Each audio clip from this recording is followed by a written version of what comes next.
Okay, 2:57. I'll take a quick roll call, make sure everyone's back. Maria, are you back?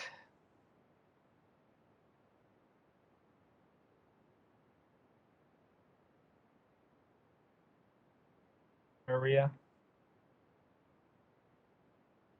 Move to Jig. I see Jig. Hi, Jig. Hello? Cheryl? Yes, I'm back. Hi, Cheryl. Okay, Indira? I'm back. There you are. Jose? I am here, President O. All right, thank you, Jose. Really cool. Ricardo? I'm right here. Thank you, Ricardo. Nicole? I'm here. Hi, Nicole. Debbie? Hi, Debbie. I'm here. Jason? Here. All right. Maria, you back? I'm here. All right. Okay, Your Honor, it's your floor is yours. Thank you very much. Let's go ahead and go on the record. We're on the record before the California State Board of Pharmacy, Department of Consumer Affairs, State of California, in the matter of the petition for early termination of probation of Hak-Young Kim. That's spelled Hakyung, last name is Kim.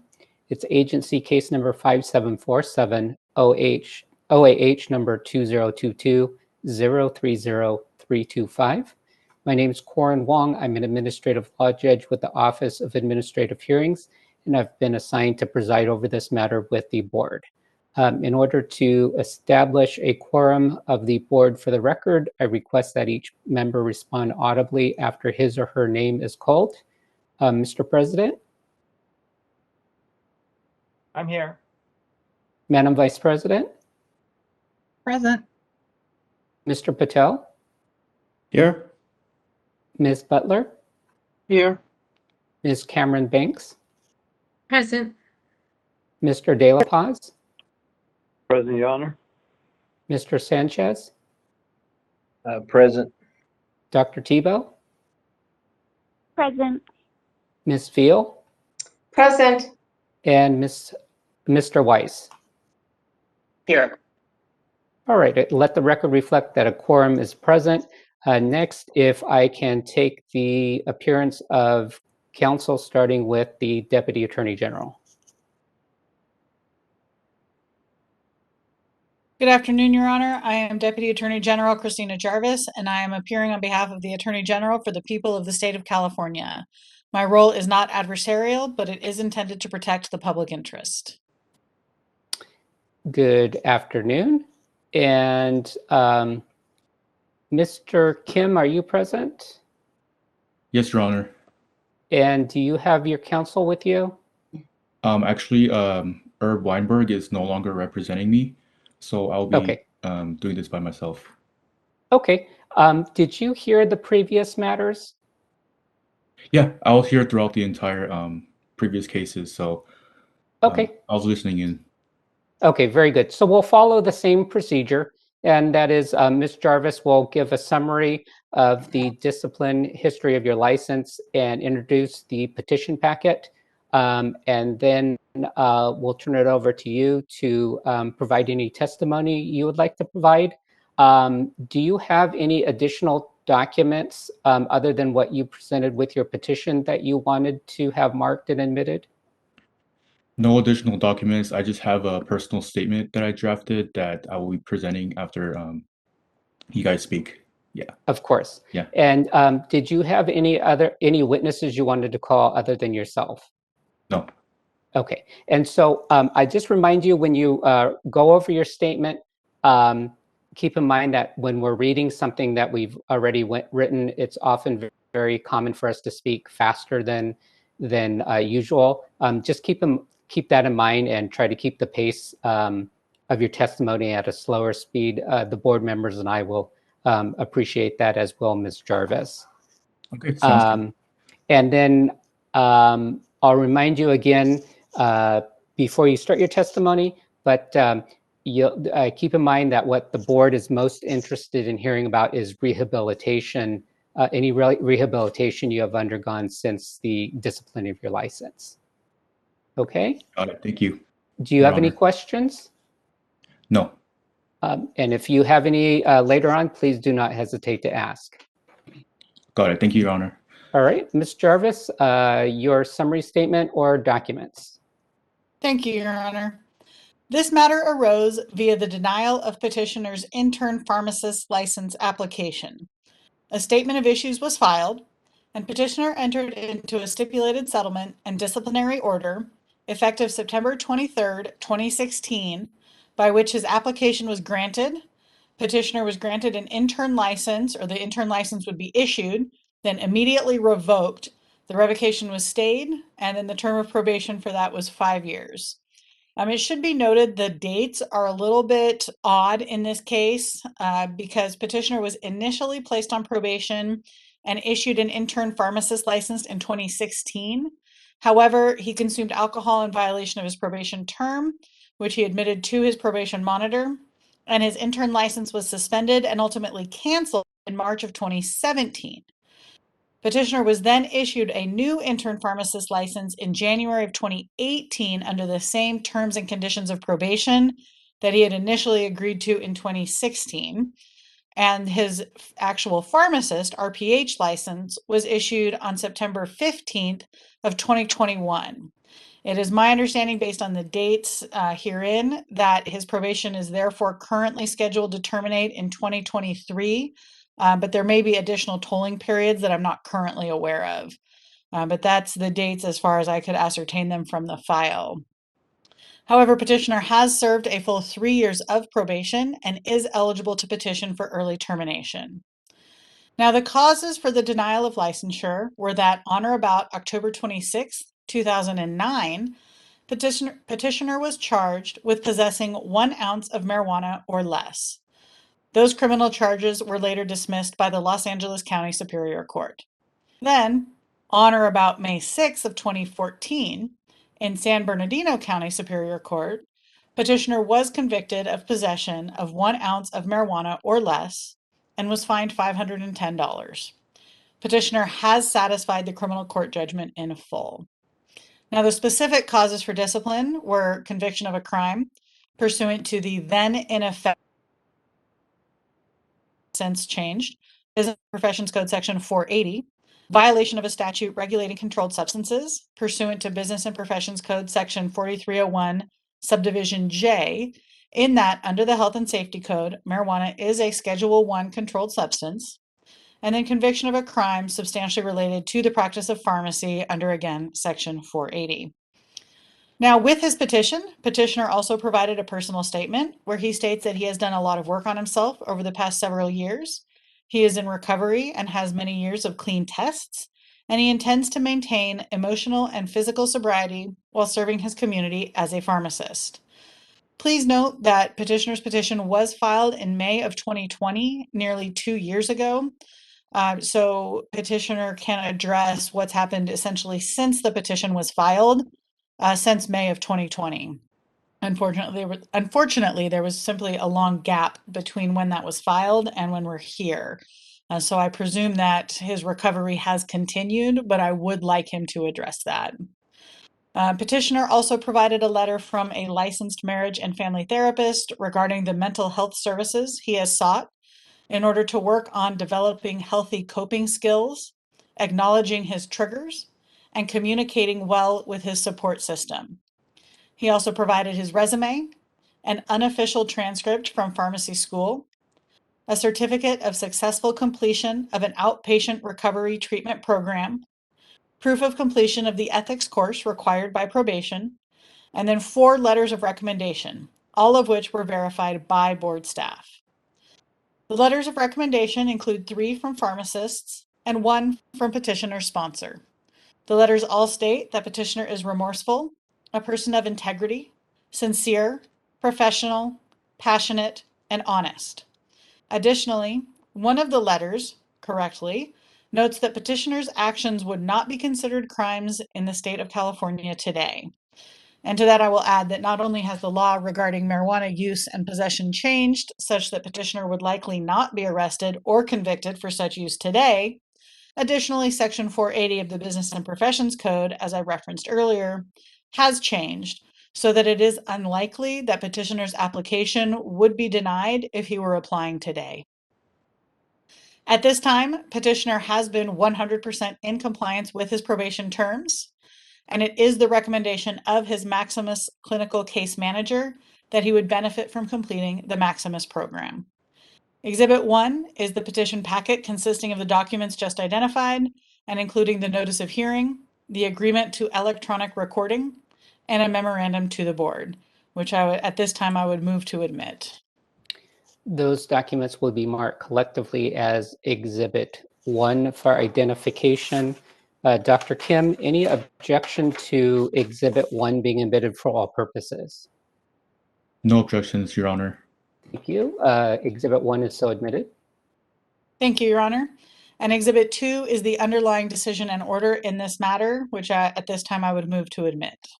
Those documents will be marked collectively as Exhibit 2. Dr. Kim, any objection to Exhibit 2 for all purposes?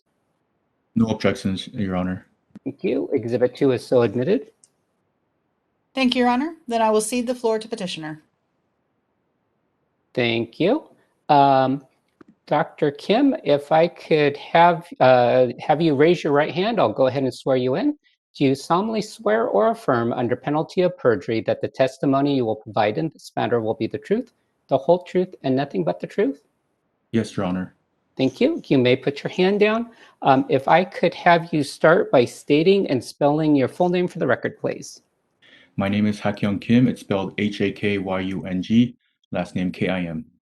Thank you very much, Dr. Kim.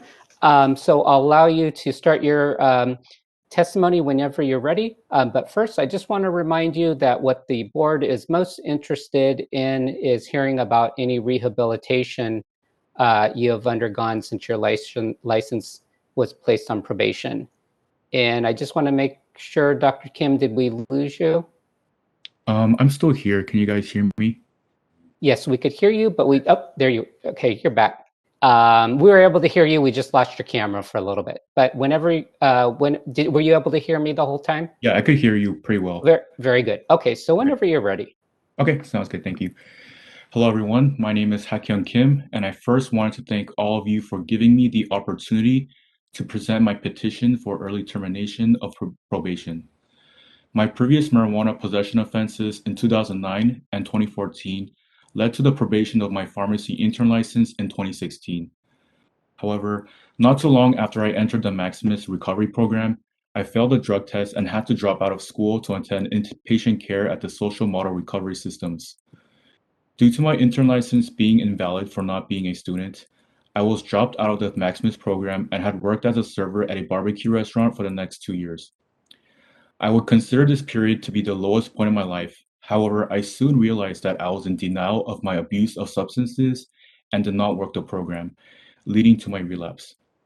I decided to admit my powerlessness over substances and that it had made my life unmanageable. Once I did so, many doors gradually began to open for me. After finally being enrolled back as a full-time student, I joined the Maximus program again around this time and completed the following requirements: an average of 3 to 5 random drug screening tests per month with negative urine tests and no dilute samples for the past 4 years. AA meetings for 7 days per week, gradually decreased to 3 days per week before transition. Professional support groups twice per week, brought down to once per week before transition. Inpatient program for 1 month, intensive outpatient program for 3 months, regular outpatient for 3 months, then aftercare for 1 year. Individual counseling services with quarterly reports provided by my counselor. Step work with my sponsor, Steve, who I've kept in touch with for the past 4 years and still in constant contact today. And finally, approval for Maximus transition in September 2021. While holding an intern license, I had successfully completed 3 IPI rotations and 7 API rotations without any issues and graduated with honors from the Keck Graduate Institute School of Pharmacy in May of 2021. After graduation, I studied for the board exams and then found employment as a full-time pharmacist where I have been working since October of 2021. My current requirements as a Maximus participant in transition include 0% worksite monitor supervision with daily review, along with random drug screenings and monthly reports to my case manager. 4 years ago, I would have never thought that I would say that the Maximus program saved my life. My life has completely changed for the better today, and it is all because of my willingness to be open and the people that I have met in the program. I can appreciate that the board's main concern is to protect the public, and it is a privilege to be able to hold a license and serve the public at my current job. I have acquired many new insights and coping mechanisms during my time in the Maximus program, which I have carried over to my current career as a pharmacist as well as my personal life. I am grateful to have a good support system around me, and I will continue to keep my emotional and physical sobriety as a priority while serving the community. Once again, I would like to thank the Board of Pharmacy, the Maximus Recovery Program, and all those involved in my journey for the past couple of years who have stuck with me since the very beginning of my recovery. Thank you. Thank you, Dr. Kim. Ms. Jarvis, cross-examination? Yes, thank you. So is it Mr. Kim or Dr. Kim? You could call me either, or you could call me John. We'll go with Dr. Kim. Okay. Do you consider yourself an addict then? Yes, an addict and alcoholic. You know, in the very beginning, I was in denial, and I think that's what I wasn't really working the program. I knew deep down inside I had a problem. I just wasn't really willing to show my I considered it as a weakness, but I soon realized that asking for help and admitting my problems is actually a sign of strength. And from there, a lot of doors opened for me, and I wouldn't be here today if I wasn't willing to be open and work the program. And do you have a specific sobriety date that you keep in mind? I would consider my personal sobriety date to be March 4th of 2018. My program sobriety date is in April of 2018. Why is that different? So I guess they consider the first sobriety date in Maximus the first drug test, I guess, first negative test that they get, I guess, which was sometime in April. So that's what they considered as my sobriety date. So had you consumed any mind-altering substances between March 4th of 2018 and April of 2018? Yeah, so one thing I had admitted to my case manager when I first started the program is that I consume alcohol, and then I told her way before, and so I think that's when I really began to really be honest, and more importantly, being comfortable with being honest. And that's when I really started to really go to the meetings, and I found a sponsor and really took the program really seriously. And then from then on, I haven't had a single positive test. And yeah, 4 years I've had clean tests since then. Okay, but what I was kind of getting at is that time period between what you consider to be your personal sobriety date of March 4th and then the program sobriety date of sometime in April of 2018. Does that mean that you did consume a substance between those two dates? And if so, then No, why not would you? between those two dates. My last day would be the March of the 3rd, because the 4th would be my personal date. But then I guess their first negative test was sometime in April. I'm just basing this on what I've seen on the Maximus website. Got it. Yeah. But for your purposes, forget about Maximus for the moment. The last time you consumed any mind-altering substance was March 3rd of 2018. I would say so. Yeah. So do you intend to abstain from alcohol and marijuana for the rest of your life? Yes, I was thinking for the longest time, a lot of people ask me, like, once you're out of this program, like, you have so much freedom and you can start drinking again, whatever. And I'm just, I just feel like there's just so much to lose. And my last time I tested positive, it all started from just like one drink.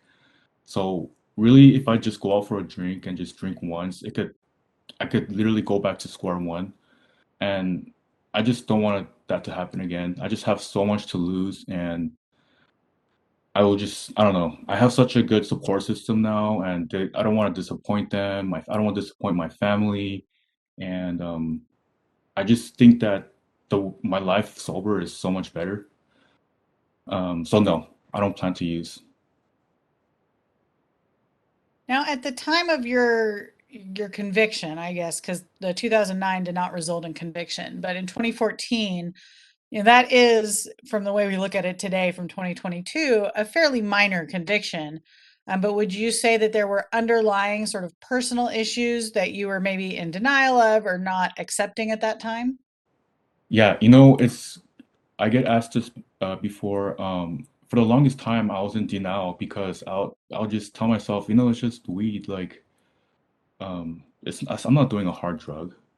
So for the longest time, I was just fighting it. I was fighting the board or with Maximus, and I realized then though that it's not really about the substances, but the way I was using it, and it was pretty much a coping mechanism for me.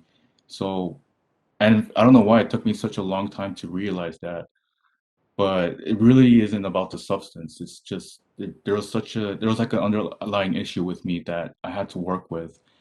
And so thankfully, going through the steps and meeting with my counselor for a couple of years, who I still see on a as needed basis today, and also the support that I have now, I feel like I've built a foundation of like a coping mechanism, and yeah, I just have much healthier ways to deal with stress or anxiety or whatever.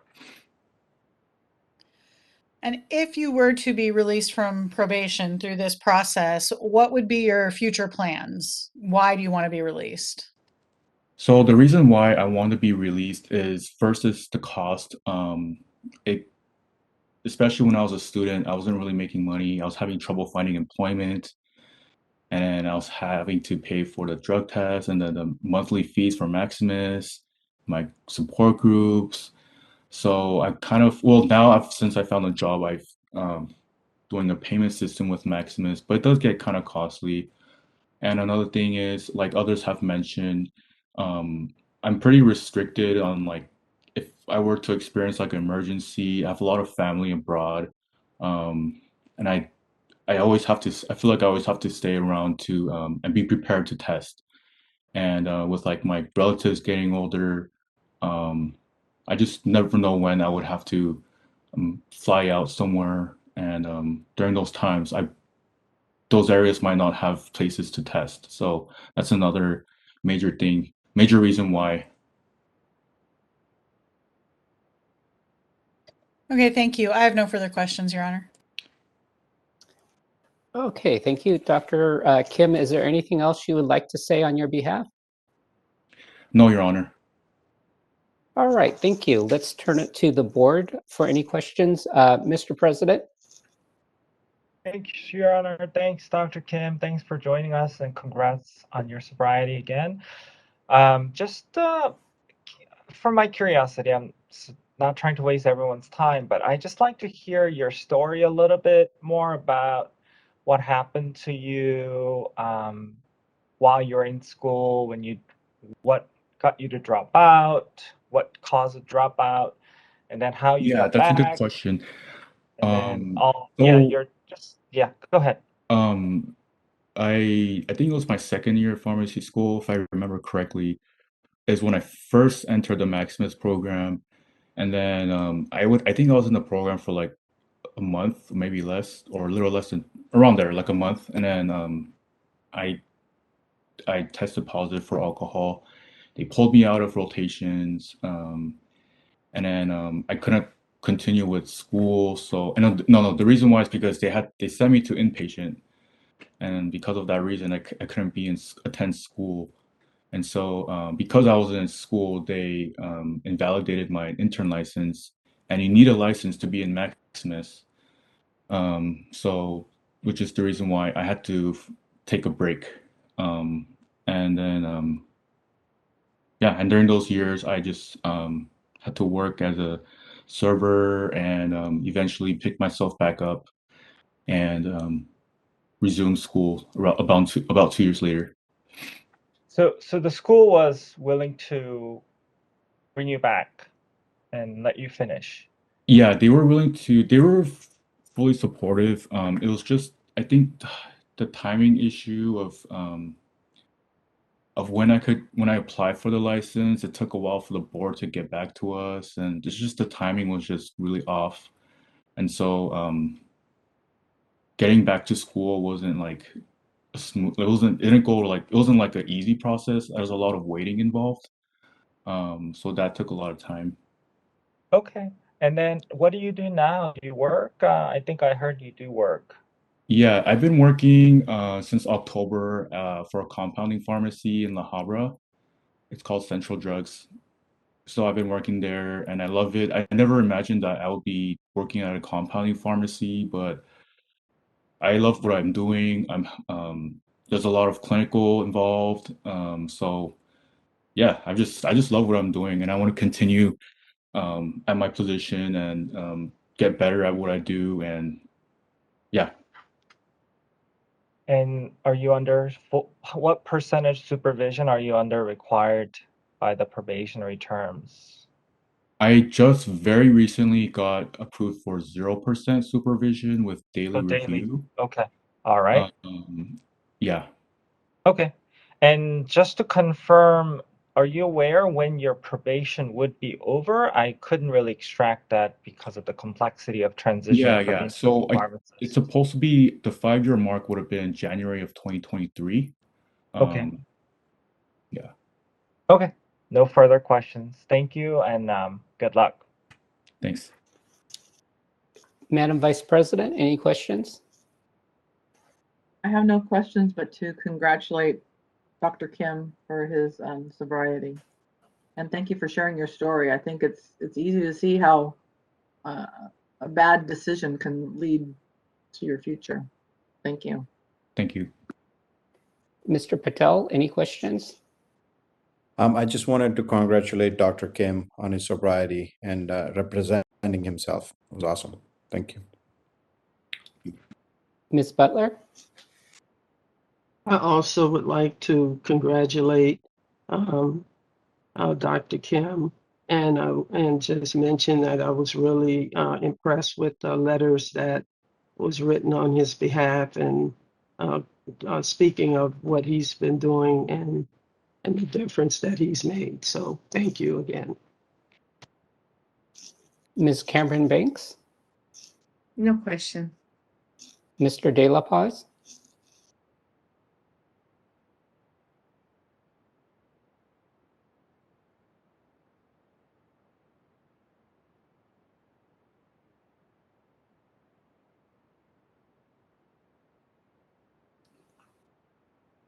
Mr. De La Paz, can you hear us?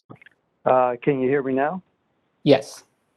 Okay, I had a quick question. What was the last time you used cannabis? The last time I would say is in 2014. I'm not sure the exact month, but it's been many years. Okay, I have no further questions, Your Honor. Thank you. Mr. Sanchez, any questions? Yeah, I just want to say thank you, Dr. Kim, for coming before the board and basically pouring your heart out. It's nice when it comes from there. And I want to congratulate you also on your sobriety and wish you luck in your future. That's all. Thank you. Dr. Tebow? Yes, thank you. Thank you, Dr. Kim. I just wanted to ask, knowing that the outcome would be different if this situation happened today, do you still feel like you came out of this a better person for having gotten your sobriety? Like, kind of if you could go back and do it again, would you still take this experience over not having gotten in trouble? Do you know what I'm saying? Yeah, that's a really good question. There's just so many things I got out of this program. Like the coping mechanisms, just the individual counseling sessions, and just the people that I met. just made the program so worthwhile for me. So yeah, these are things that I'm going to carry on for the rest of my life, pretty much. So I'm actually pretty grateful for all the things that I've got to experience through this program. Yeah. Thank you. No further questions. Ms. Veal, any questions? No, just congratulations again on, your sobriety date. Sounds like you really kind of got your act together. And I would encourage you to work with Keck and Dr. Stein, maybe to talk to the students at the school, because I think your story is how just a little stumble, it could have gotten, you could have ended up in a really bad place, and you made lemonade out of a lemon. I think that's commendable. So thank you very much, and congratulations again on your sobriety. Mr. Weiss, any questions? Yes, Dr. Kim, I like the rest of the board, want to say thank you for appearing before us. And really congratulations on the recovery you've made. Having to drop out of school, the years away, the expense itself. And here you are, so congratulations on your sobriety and thank you.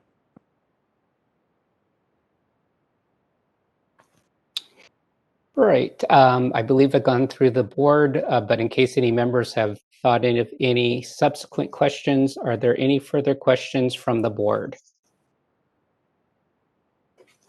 I have one question. I see that you did a lot of work with Ibrance. Was this while you were in school?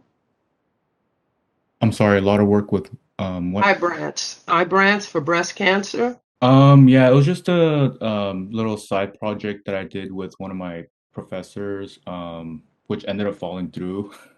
Really? Oh, But it was okay. just a little research thing that I did with one of my professors. But I wouldn't say I did like a lot of work. Okay. Okay. Thank you.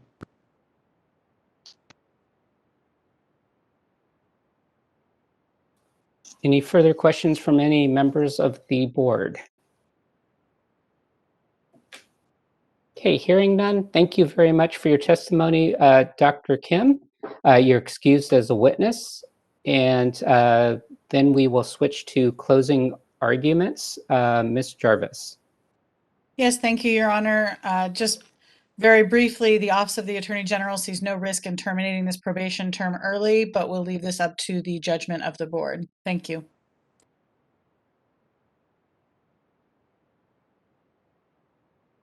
Thank you. Dr. Kim, your closing argument, please. I just want to thank you guys again for giving me the opportunity to present, but also just giving me the opportunity to present what I've gone through for the past couple of years. And I want to make a good contribution to society, so I promise that I will do that once if I do get early termination.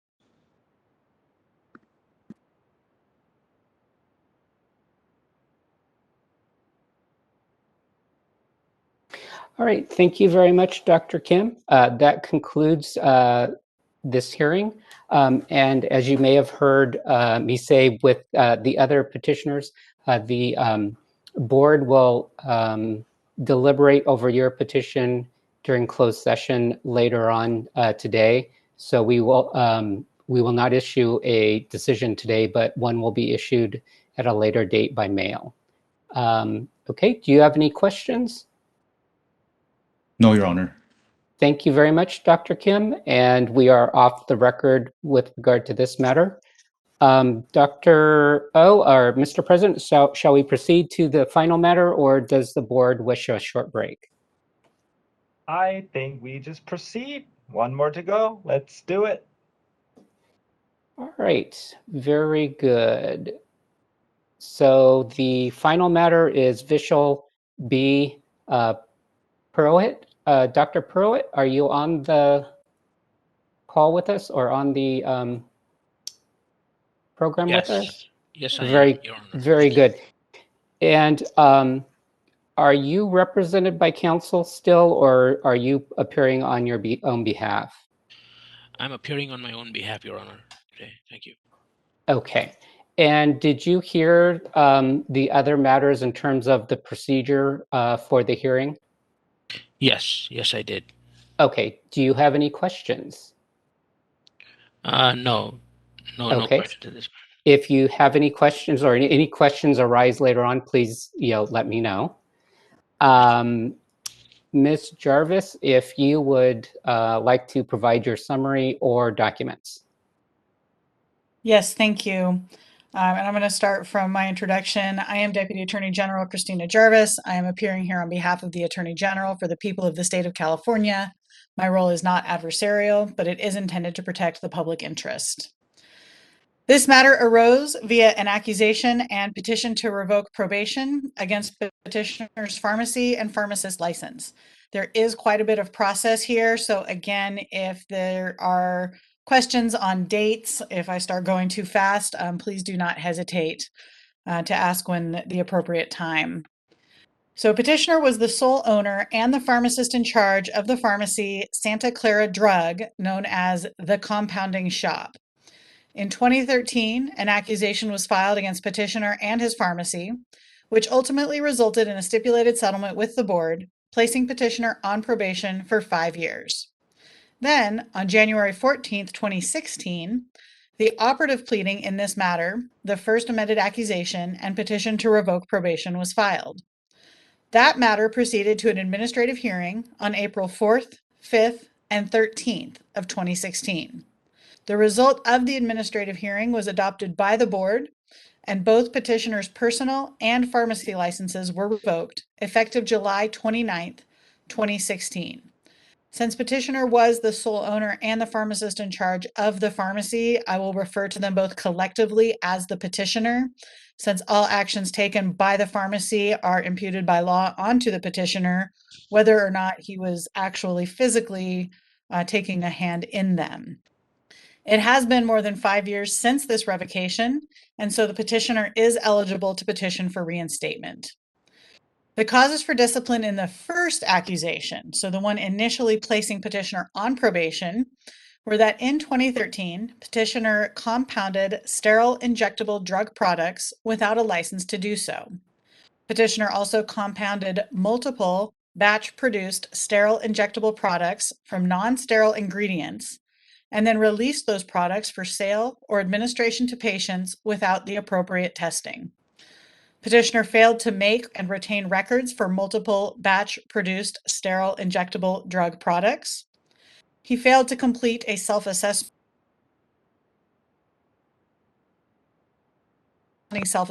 in a timely manner. Petitioner also kept multiple expired drugs throughout the pharmacy, including in the compounding area, the sterile injectable product compounding area, the main pharmacy dispensing area, and in an unclean refrigerator. There were 14 causes for discipline then in the first amended accusation and petition to revoke probation. At hearing, Petitioner successfully defended 3 of those causes for discipline, so I will only address and discuss the 11 that were found to be true and violations by the administrative law judge. First, Petitioner was in violation of the pharmacist to technician ratio, having 3 technicians with only 1 pharmacist to supervise. Petitioner dispensed drugs in mislabeled drug containers. This was actually 2 causes for discipline, but essentially, if Petitioner did not have sufficient drugs from one manufacturer on hand to fill a prescription, he would place whatever drugs he did have in a dispensing bottle and then use a different manufacturer to fill the remainder, placing a piece of cotton between the 2 different manufactured drugs, the same drug but different manufacturers, and then placing an auxiliary label on the bottle stating that the medications were the same but from different manufacturers, which is why the pills would look different. Petitioner did state to the inspectors that while this was something that he did on occasion, it was not a common practice, but inspectors did find a bottle of exactly this identification in his pharmacy and was able to actually find a bottle that was dispensed to a patient in that manner. Petitioner failed to conduct a biennial inventory of his controlled substances in a timely manner, even though a board inspector actually reminded him of the requirement to do so approximately a month before it was due. Then, at hearing, Petitioner presented what the ALJ called a, quote, recreation of an inventory within the appropriate time frame. The ALJ found that this recreation of the inventory was not credible. Pursuant to the terms of probation, Petitioner was not permitted to supervise interns, but he did so, as he stated at hearing, quote, when the other pharmacist was busy. Additionally, Petitioner was required to post a notice of probation where it was easily readable by the public. Petitioner placed the notice in 3 places where it was not noticeable or readable, and board inspectors told him multiple times where he could or could not post the notice. The third and final place that the notice was placed prior to the hearing was an inconspicuous location where board inspectors had already told Petitioner not to post it, and then the notice was folded over so that it was not readable. All you could see was the blank backside of the paper. 2 additional causes for discipline involved Petitioner's compounding of domperidone, a drug that has been banned for use in the United States by the FDA for many years, unless accompanied by a new drug investigational application. Petitioner had been compounding domperidone for at least 6 months and dispensed at least 48 prescriptions before the pharmacy inspector discovered it. To be fair, the pharmacy inspector mostly discovered it because the petitioner called her and asked whether it was legal to compound with. Of course, he only did so after he had already been compounding with it for quite some time. Now, the final 3 causes for discipline relate to a compounded cream prescription containing the controlled substance ketamine. The issue is that the prescription for the cream was for 200 grams of the cream, a 1-month supply with 1 additional refill. However, first, the prescription was not on a California security prescription form. And then Petitioner reported to Cures that he dispensed only 20 grams every few days with no ketamine. Petitioner testified that he did this in order to bill the insurance company for all of the 200 grams in 20-gram increments, as the insurance company required. They refused to pay for the full 200 grams. They wanted him to dispense 20 grams approximately every 3 to 5 days. So Petitioner did not want to make the patient come back to the pharmacy every 3 to 5 days to obtain 20 more grams of the cream. So he actually dispensed all 20 grams, but then only reported 20 grams every 3 to 5 days throughout the month to make up for the 20 grams. Then, and this was fairly confusing in the decision, but at the hearing, Petitioner then produced a handwritten by him prescription form for this prescription containing the acronym VORB for Verbal Order Read Back, and stated at that point for the first time that he had received a verbal order from the physician allowing the dispensing in the way he did. The ALJ found that this was not credible in any way because it had not been produced, it was handwritten, and there was no other indicia of reliability.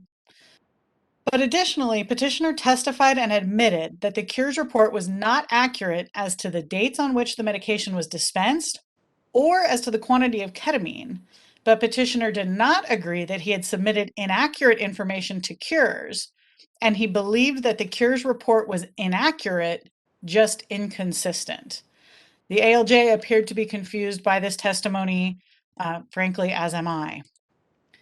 Now, with his petition, Petitioner also provided a personal statement where he states that he takes full responsibility for the actions that led to the revocation, but feels that he has come out stronger and will become a better pharmacist if given another chance. Petitioner states that he has made pharmacy and compounding laws his forte and has not missed any opportunity to educate himself on the law in the last 5 years. His rule of thumb now is to follow pharmacy law to the letter and to never make assumptions unless you have something in writing from an authority. Petitioner provided proof of completion of 30 hours of continuing education and 2 certificates of completion, one for a compounding course and one for a veterinary course through PCCA. Additionally, petitioner provided license information from Arizona, indicating that he had entered into a consent agreement to voluntarily surrender his license there due to failing to disclose the California discipline for several years and then failing to keep an updated address of record with that board.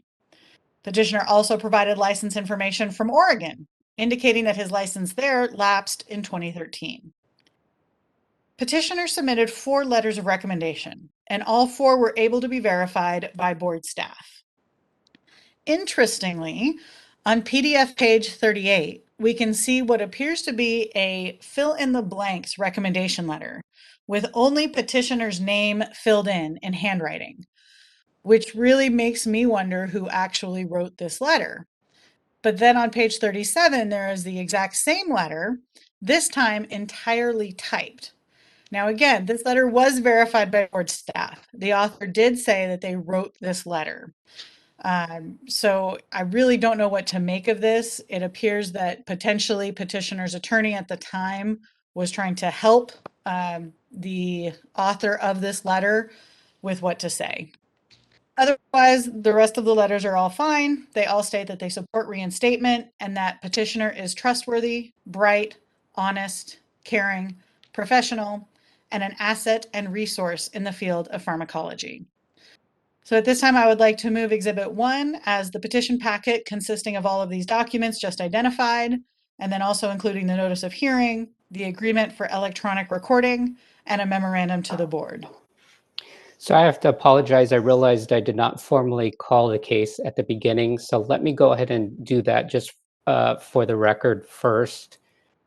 So we're here before the California State Board of Pharmacy, Department of Consumer Affairs, State of California, in the matter of the petition for reinstatement of Vishal, spelled V-I-S-H-A-L, middle initial B as in boy, last name Purohit, P-U-R-O-H-I-T. It's agency case number 5380. It's OAH number 2022-030422. My name's Corin Wong. I'm an administrative law judge with the Office of Administrative Hearings, and I've been assigned to preside over this matter with the board. To establish a quorum of the board, for the record, I request that each member respond audibly after his or her name is called. Mr. President? I am here. Thank you, Your Honor. Madam Vice President? Here. Mr. Patel? Here. Ms. Butler? Here. Ms. Cameron Banks? Present. Mr. De La Paz? Present. Mr. Sanchez? Present. Dr. Tebow? Present. Ms. Veal? Present. And Mr. Weiss? Here. And let the record reflect that a quorum of the board is present. And Ms. Jarvis, I believe you stated your appearance earlier. And Dr. Pruitt, just in case we didn't catch it on the record, I wanted to confirm that you're representing yourself in this matter. Yes, Your Honor. Okay, and do you have any questions about the procedure? None at this time. Okay, and if any arise in the future, please do not hesitate to ask. Sure. Okay, thank you, everyone. Sorry for that slight detour. So let's go ahead and mark the March 4th, 2022 correspondence, the agreement to electronic recording, the March 4th, 2022 memorandum, and the petition for reinstatement and cover letter collectively as Exhibit 1 for identification. Dr. Pruitt, do you have any objection to 1 being admitted for all purposes? No, Your Honor. 1 is so admitted. Thank you, Your Honor. And then at this time, I will identify and move Exhibit 2, the underlying decisions and order in this matter. Okay, so that's the July 29th, 2016 order denying reconsideration, a June 29th, 2016 order and decision, May 13th, 2016 proposed decision, and the first amended accusation and petition to revoke probation. Those documents will be marked collectively as Exhibit 2 for identification. And Dr. Purwitt, any objection to Exhibit 2 for all purposes? No, Your Honor. And 2 is so admitted. Thank you, Your Honor. Then at this time, I'd like to identify Exhibit 3 as the sort of underlying decision and order. This would be the original accusation and the decision and order that became effective on August 30th, 2013. All right, those documents will be marked collectively as Exhibit 3 for identification. Dr. Purwitt, any objection to Exhibit 3 for all purposes? No, Your Honor. All right, Exhibit 3 is so admitted. Thank you. Thank you, Your Honor. At this time, I will cede the floor to Petitioner. Thank you very much. Dr. Purwitt, if I could have you raise your right hand, please. Do you solemnly swear or affirm under penalty of perjury that the testimony you will provide in this matter will be the truth, the whole truth, and nothing but the truth? I do. Okay, you may put your hand down. If you would state and spell your full name for the record, please. My first name is Vishal. It's spelled V like Victory, I-S-H-A-L. Middle initial is B like boy, and my last name is Pirohit. It's P like Peter, U-R-O-H like Harry, I, and then T as in Tom.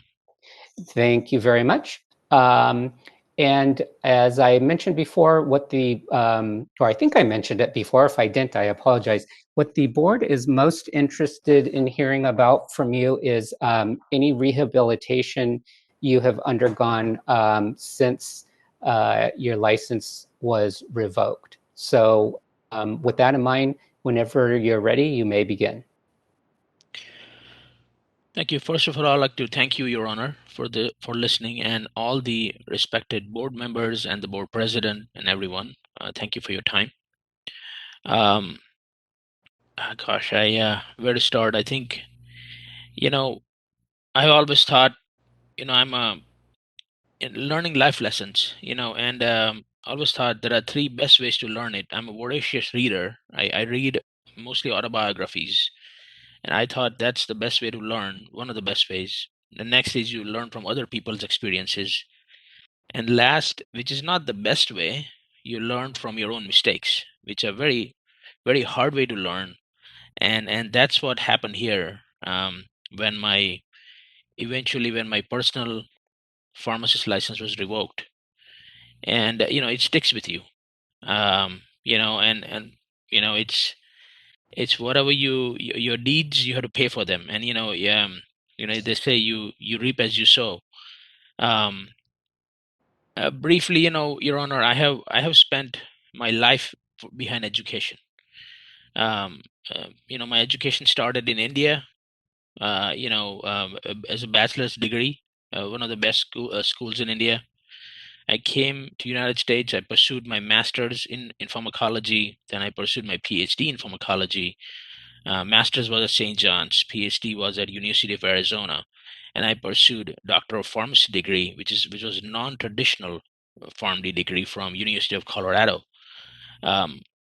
Published in various peer-reviewed journals. I worked for better part of my life, with every organization you can imagine, university, medical, hospital settings, retail settings. Never had any issues with any board of pharmacies anywhere. But in 2013, I always wanted to have my own business. With that dream and goal in mind, I took over a pharmacy that already had issues with the board of pharmacy, actually. And I remember speaking to Joshua Room at that time, and this was in 2012, or late 2012, that would there be any, repercussions or issues if I took over a compounding pharmacy that had, and remember, this was a time when even NECC happened, which was New England Compounding Center, and I was not very well aware of all the laws and regulations and how compounding laws and regulations are at that time. knowing what I know now, I mean, I should not even have taken over a compounding pharmacy that already had issues with the board of pharmacy. Um, so, I mean, the initially, like, I took over pharmacy in March of 2013, and then in June is when, my probation happened, and I was not even sure what hit me. I mean, I'm like, even at that time, I could have, if I knew better, if I knowing what I know now, I should have sold the pharmacy, to be honest with you. But anyways, I think some things you have to learn, and I take full responsibility. I mean, there are certain winters, life is like the seasons, Frank Sinatra used to sing. And there are certain winters that you bring upon yourself, and this is totally my doing. I mean, I brought this upon myself. I know the attorney also went through all the accusations. uh, you know I would like to just touch briefly. Like I said, I don't want to dwell in past, I want to look forward. um, the I made an assumption that I had a temporary permit to continue sterile compounding. I mean, I think I was misguided also by the previous owner of the Santa Clara drug, the owner himself. And I should have verified with the board. I should have, had a better attorney at that time, because I made a lot of assumptions I shouldn't have. And that's why that led to unlicensed activity of sterile compounds. If it was, never in my life I would have done, like, where if I didn't have a license and it was not okay to compound sterile, I would not have compounded them. um I think, and I think I would like to touch base with the also and now, since I was already on probation, now I it has to be like, since you're already on probation and then you again violate you have violations, that becomes very serious. I mean, and I didn't even realize at that time how important it is to cross every T's and dot every I. Um, the domperidone. I mean, I think, yeah, I was buying these from PCCA, which is considered gold standard in the industry. And I mean, I asked the consultants. I said, "Can we do this?" I asked, it didn't say any warning on it saying it cannot be for human use. And I mean, you can buy that chemical like any other chemical. And it was not until later on that someone told me, "Hey, better check this, because I don't know if this is actually okay to compound." I started receiving a lot of transfers at that time for domperidone. And I happened to ask one of the pharmacists who was transferring to me. I said, "Hey, why are you transferring this?" And he says, I don't think we can compound that." And that's when I asked the board inspector about that. um, I think, and even the pain cream, the ketamine, I mean, that was really, the patient was a very low income patient, and patient could not afford the medication, and she was in a lot of pain. And I think since the insurance company will not accept, she could not pay out of pocket. And my attempt was to mainly get this covered through the insurance. And the only way insurance would do it is if I submit 20 grams at a time. And on my end, I was submitting ketamine, like the way it is in the cures report. I don't know why wasn't it get reported. Like, whenever the quantity of ketamine is very little, like less than 1 gram, it defaults to zero quantity, because you're using very minute quantity of ketamine. It was not a very very high strength of ketamine. That's why. And I think, look, I mean, moving forward, what I have done is, and I really want to make compounding laws and regulations my forte. So I have never missed an opportunity to do that. I'm also a business consultant. I help with buy sale of pharmacy. Um, you know, I received my PhD from one of the top universities in the country, and my pharmacokinetics is also my forte, which helps me with formulations. So I can actually determine a drug, which drug would be a good candidate for nasal spray as compared to a capsule form or things like that. So I try to utilize that knowledge and consult regarding that. Um, but I think I truly hope that that, I believe in second chances. And I have learned my lesson. My family depends on this. And, I hope board believes in that too, in second chances. And if I get a second chance, I believe I'm going to be a better pharmacist. I'm going to be a better pharmacist moving forward. Thank you. Thank you. Ms. Jarvis, cross-examination. Yes, thank you. Dr. Purohit, I want to ask you about that statement that you made. You said that you took over the pharmacy in March of 2013, and then you were on probation by June of 2013.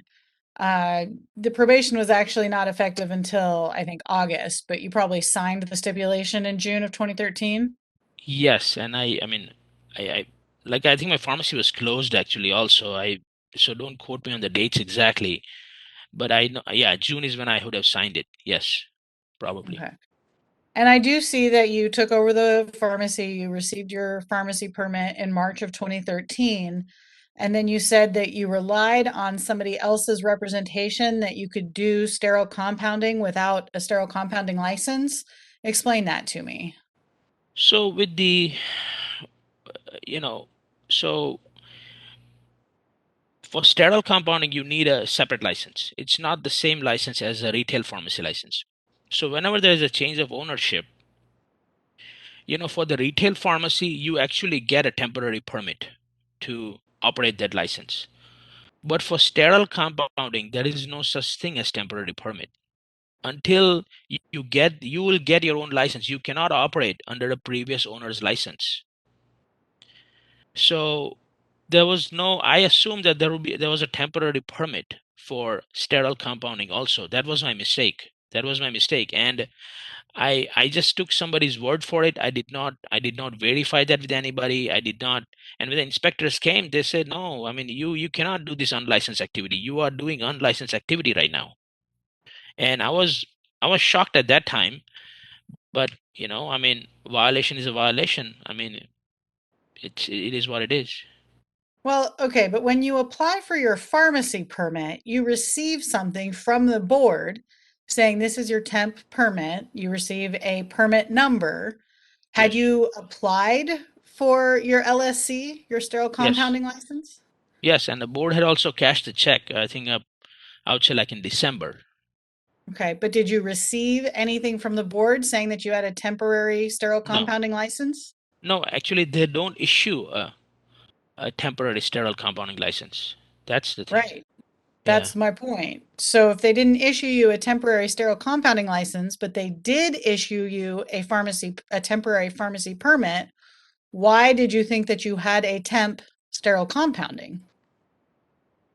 Because I took somebody's word for it. I mean, the previous seller, he says, yes, you can also do sterile compounding, and I believed him. And I was very new with compounding at that time. I mean, I had never owned any business, compounding pharmacy business before. And this was like brand new for me. And I mean, I rushed into things without making any without thinking about it. I mean, because I'm too eager with, when you start and there are so many things going on. And this was certainly like where I should have paid more attention. I did not. And and it was my mistake. I mean, I should have verified this. I should have had, in fact, now that I think about it, there are some, um, I know what they would do is they would just hire somebody else to actually take care of all the licensing. I didn't even do that, like a specialist. Sometimes people hire attorneys so that you don't, you avoid these pitfalls.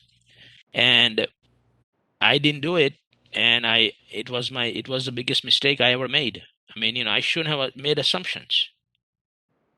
It's my mistake. I made assumptions. You cannot make assumptions in these. But I mean, now I know better. Now, prior to purchasing this shop, had you ever done sterile compounding in California? No, no.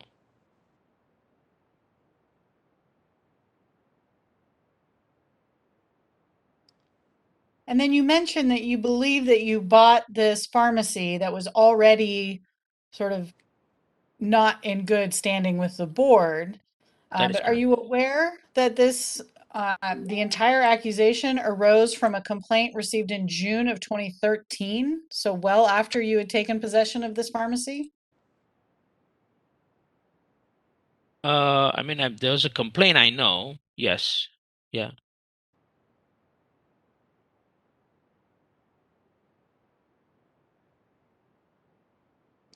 When you decided to purchase this pharmacy and start doing sterile compounding, what did you do to educate yourself on sterile compounding since you had never done it before?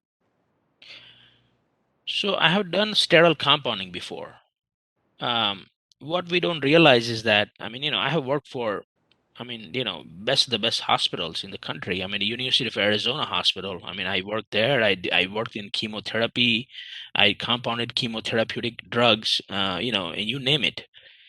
But you see, compounding, owning a compounding pharmacy is a whole different ball game because the buck stops at you.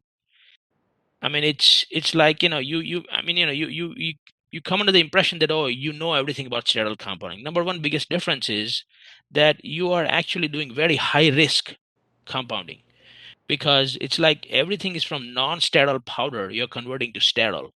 So what happens is that the testing requirements and everything is very, very different and very stringent.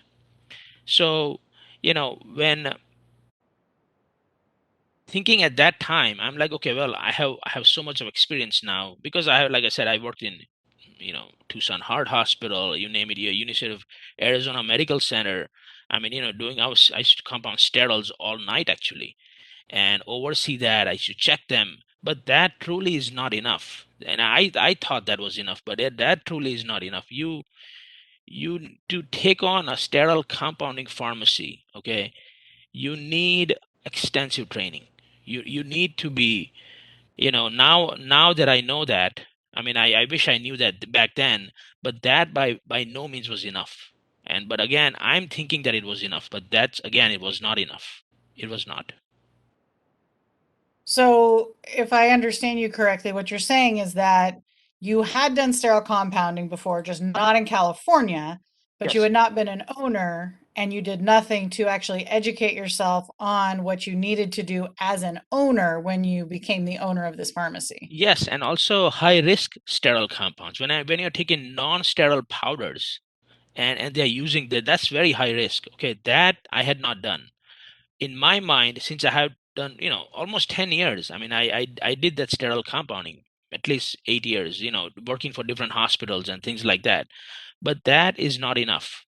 In my opinion, that was enough, but that was not enough, because working in a hospital and having a sterile compounding pharmacy is a completely different ballgame.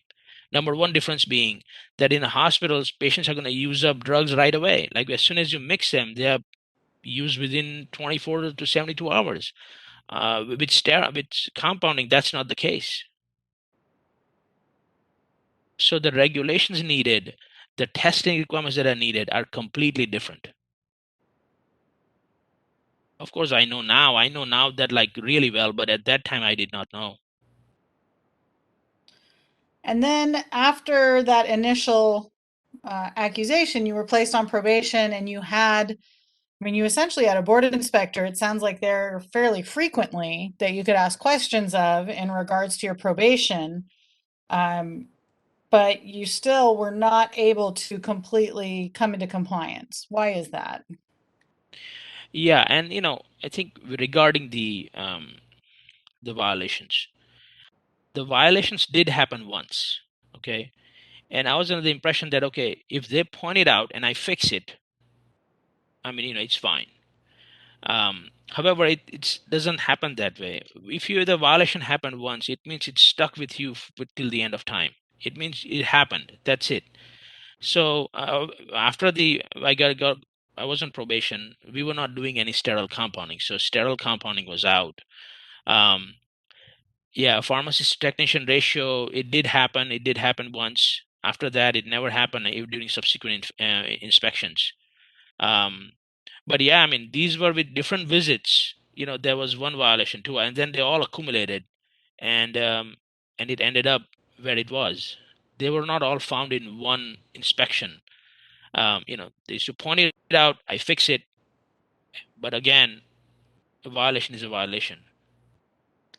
So since your licenses were revoked, what have you done to educate yourself in regards to pharmacy law such that you think you could now be a safe practitioner if you were to get your license back?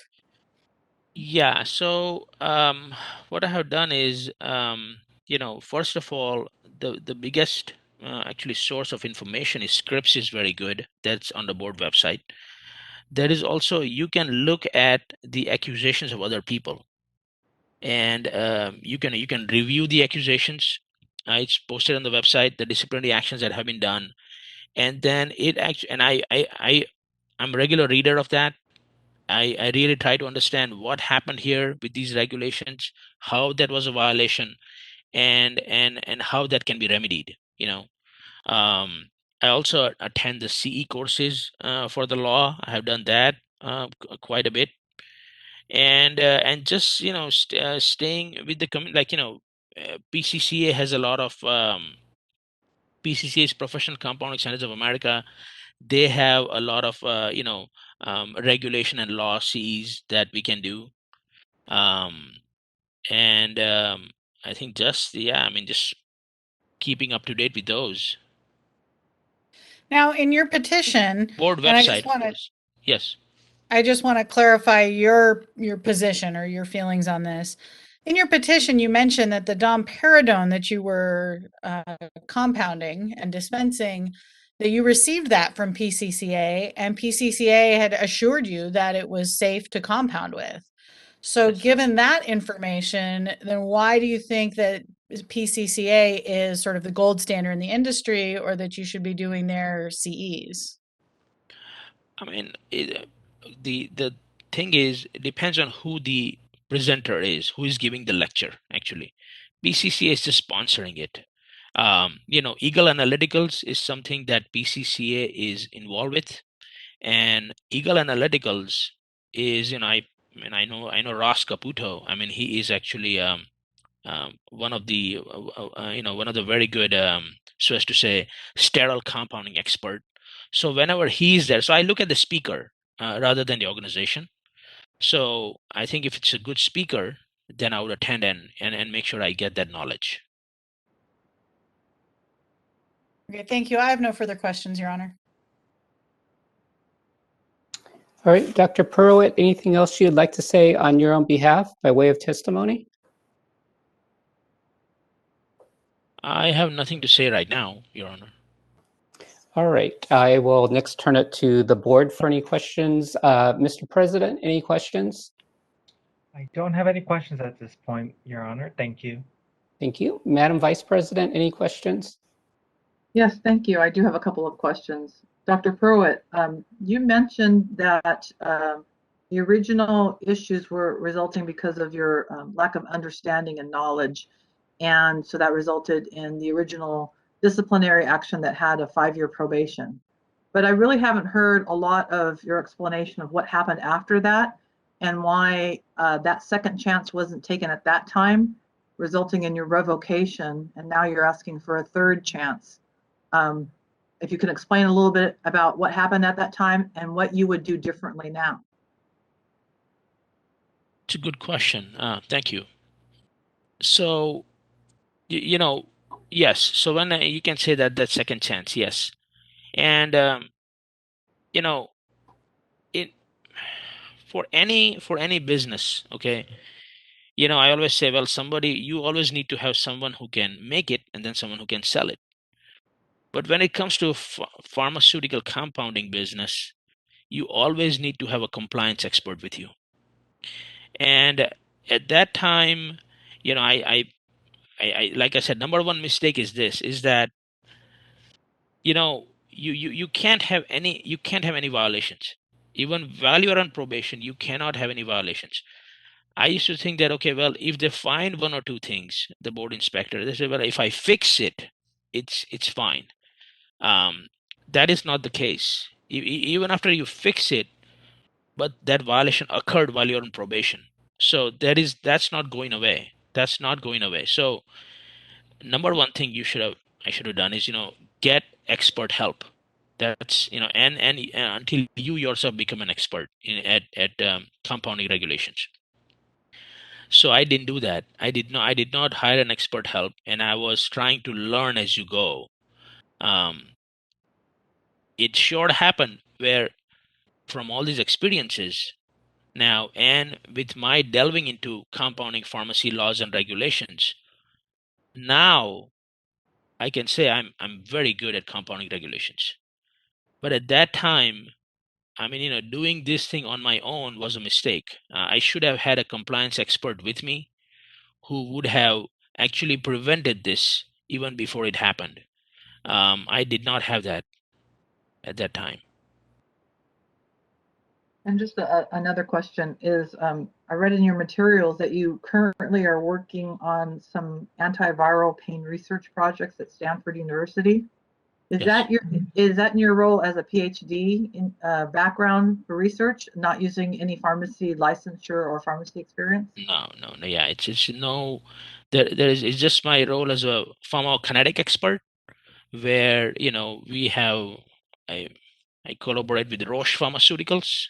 We have a startup biopharmaceutical company, and so yeah, that's my role is mainly coming up with a formulation and advising on pharmacokinetics of the drugs. Yes. Okay, thank you. No further questions. All right. Mr. Patel, any questions? No questions. Thank you. Ms. Butler? I just have one question. When it came to the fact that you said the money was taken out for you to get a sterile compounding license, but you so the money was not ever refunded to let you know that you did not qualify for getting a sterile compounding license? No, the money was not refunded. I mean, the one way to know when you apply, that's what my understanding is, that you always have to check in your bank if the check was cashed by the board. That's the greatest assurance you can get, saying that, okay, the board has received your application, like they are processing it. Right. So that's why, I said that. No, but Yeah, it that's wasn't. why I'm asking the question. Because so you're saying that it's like you paid for this, but you never received the response and you never received the license. Yes. And like I said, because since there are two licenses, there is a retail license and then there is a sterile compounding license when you're trying to operate, right?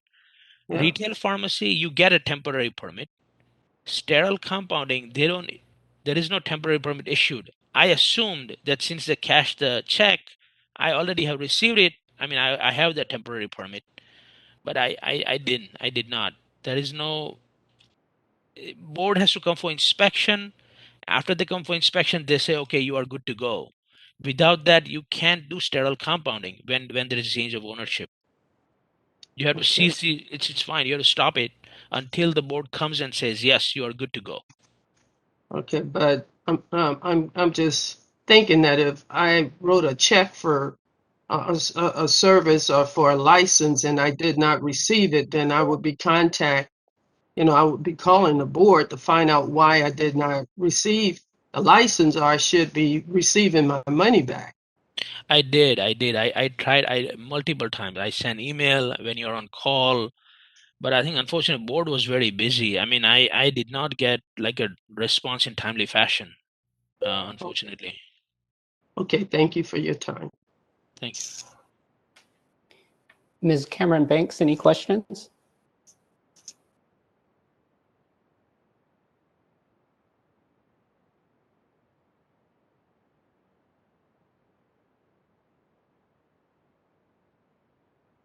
Ms. Cameron Banks, can you hear me? You're currently muted.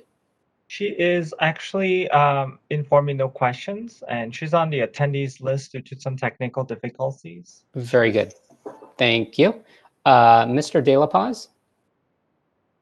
No questions at this time, Your Honor. Mr. Sanchez? I have no comment.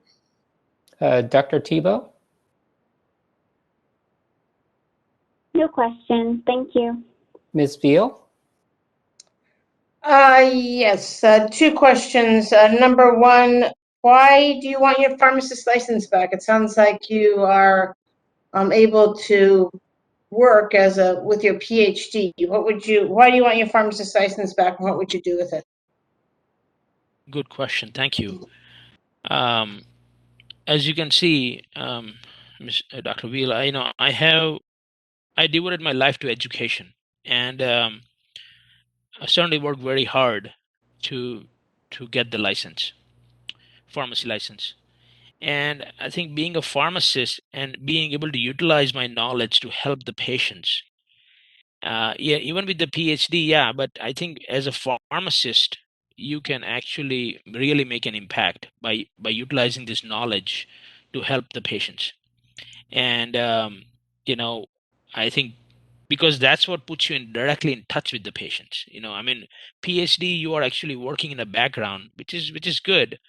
But I intended to get my PharmD degree, or non-traditional PharmD, and a PhD, so that I can have a license and I can practice.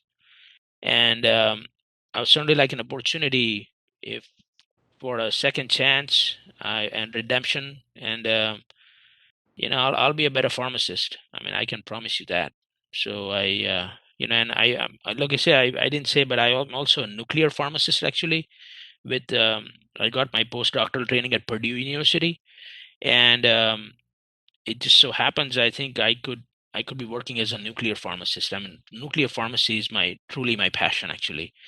And I'd also helped Siemens Corporation actually to when to this pet radiopharmaceuticals.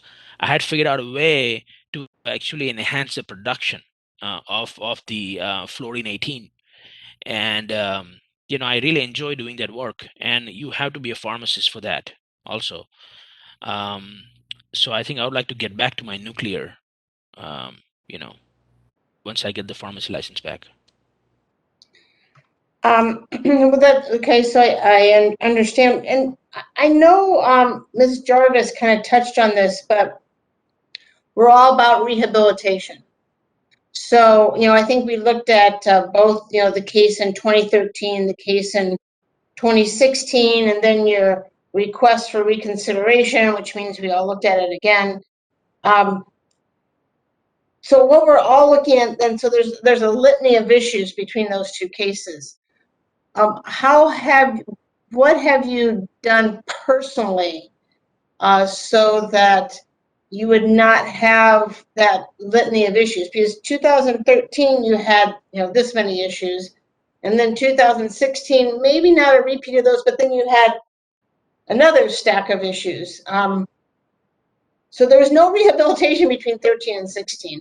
So what's the rehabilitation between then and today that would make me say, okay, he gets it. This is because it's the consumers that we're worried about. We cannot have unsafe situations. So it's all about what have you done so that won't happen again. So maybe you won't do these bad things. Maybe you won't do these bad things. But you've seen the pharmacy law book. It's this thick. There's hundreds of other things in there. So what have you done so that we would never see your name come up again? Yeah, like I said,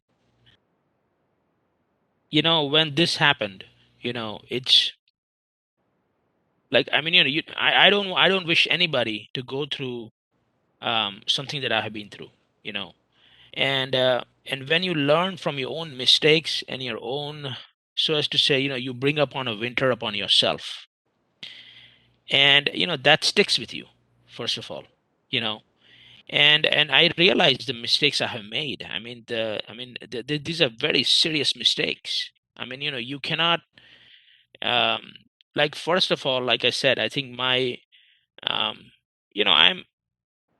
really an academia guy. I was supposed to be teaching somewhere, but life, you don't plan the life plans you, they say, you know, and I'm kind of I didn't take the laws very seriously. I mean, up until this up until 2016, when I lost my license, and I'm like, well, I mean, what am I doing here? I mean, how did I end up with this situation? So, I mean, you first of all, you cannot make any assumptions. I mean, there are lots of assumptions I made that were very, very costly to me. You know, and I mean, and just being, I think constantly educating yourself and getting the right people involved, because you are only going to be as good as your team. You cannot do everything by yourself. And I think now I have networked myself with the people who can actually really help me with all this. um, I myself have trained myself with all the laws and regulations, but now I have resources that I did not have before. I have really built my network, um, very, very strong. And I mean, it's just a matter of communicating and kind of getting the right answers. Okay, thank you very much for your time. Thank you. Mr. Weiss, any questions? No questions, Your Honor. All right, I believe I've gone through the board, but in case any members have thought of any subsequent questions, are there any further questions from any of the board members?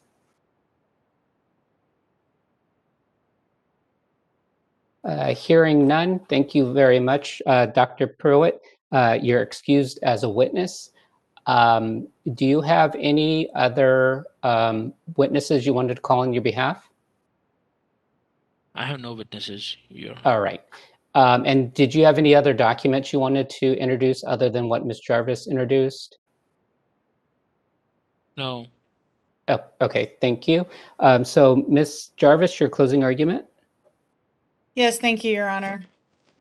At this point, Petitioner was a dangerous practitioner. He was a risk to the public. He flagrantly and often defied the laws governing pharmacy. It took several years and 2 administrative actions to revoke his license. So at this time, I cannot recommend that this petition be granted. Thank you.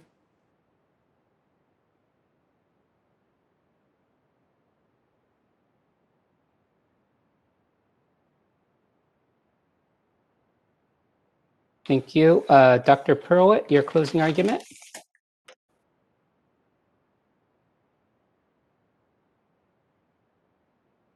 I mean, all I want to say is that, I went through all this training, my education to help patients. And it is not, I have learned very, very hard lessons with this. And, like I said, I mean, I devoted myself since 2016 to understanding the laws and regulations that actually are applicable to pharmaceutical compounding. And my goal right now, after I get my license, is actually work in a nuclear pharmacy. It's I mean, compounding. If I had to consult the the businesses, I will do that regarding laws and regulations. But I mean, I have no intention of owning a compounding pharmacy again. That's for sure.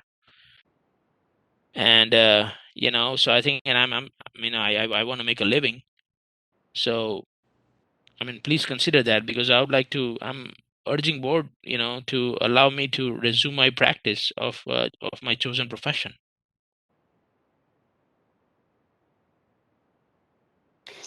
All right, thank you. So that concludes the hearing in this matter. And Dr. Pruitt, as you may have heard me say to the other petitioners, the board will discuss your matter in closed session along with the other matters. So a decision will not be issued today, but will be issued in writing at a later date, and you'll receive it by mail. Do you have any questions?